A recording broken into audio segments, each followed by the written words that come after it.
सुरेशम्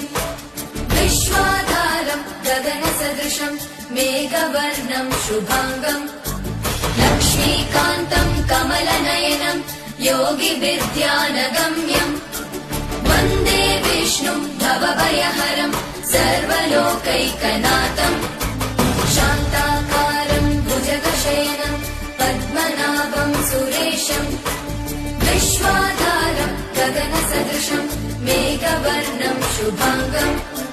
लक्ष्मीकान्तम् कमलनयनम् योगिविद्यानगम्यम् वन्दे विष्णुम् भवभयहरम् सर्वलोकैकनाथम् त्रैलोक्यपूजितः श्रीमान् सदा विजय